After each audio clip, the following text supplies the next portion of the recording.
Today, we're diving into a topic that tends to cast a long shadow whenever it comes up: recessions. But don't brace for gloom just yet. This isn't about adding weight to the burdens already on your shoulders. Quite the opposite. It's about finding that sliver of hope, even as the world around us seems to lurch from one extreme to another with shifting temperatures and divided societies. Let's reframe how we think about recessions, recognizing them for what they truly are: periods that come and go, much like the cycles we see in other aspects of life. The reality is, recessions aren't some new phenomenon. They're simply part of an economic rhythm that, much like fashion trends, moves in loops. Trends give us a perfect metaphor here. They come and go, reappearing in different forms, but always circling back. Look at the resurgence of 90s fashion this past year.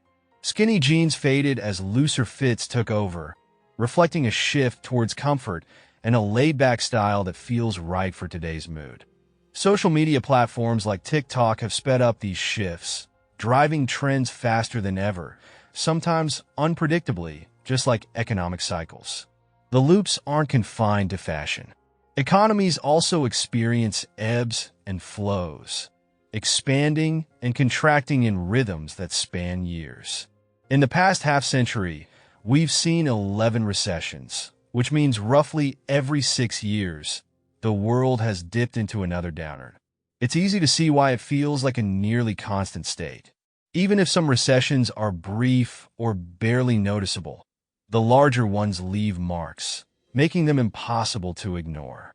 Before the 2007 to 2008 financial crisis, the typical recession would last about 11 months. The crash in 2008, however, dragged on for around 18 months and left deep scars across the global middle class. Contrast that with the 2020 recession, brought on by the pandemic, which lasted a record short 2 months.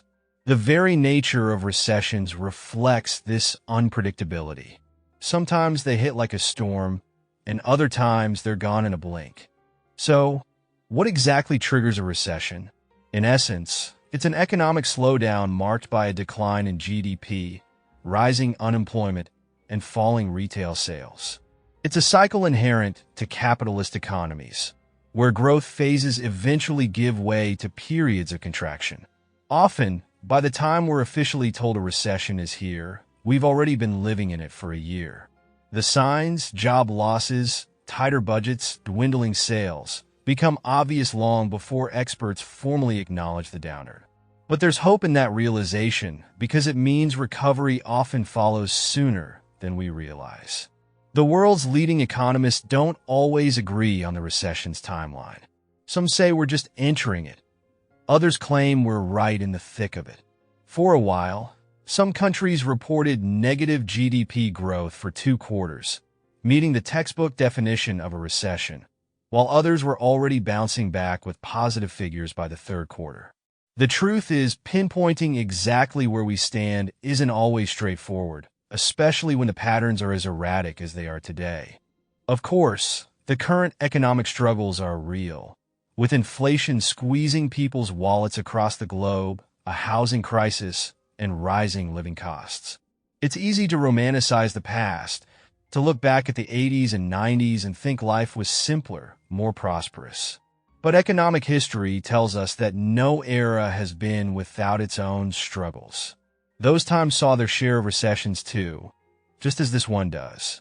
The economic loop rolls on, like the rise and fall of trends on the runways. Just as bell-bottoms gave way to mom jeans and then to wide-leg pants, we see financial conditions shifting in cycles. There will be times when it feels like everything is tightening, and then moments of expansion will follow, allowing economies to breathe and grow again.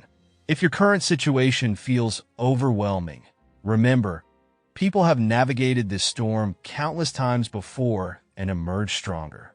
There's no denying that the uncertainty and challenges are daunting, but knowing that recessions are a natural part of economic cycles can offer a sense of resilience.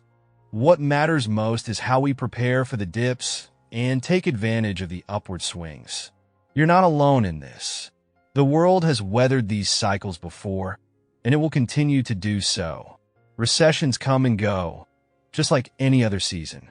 They may loop back around, but so do the recoveries.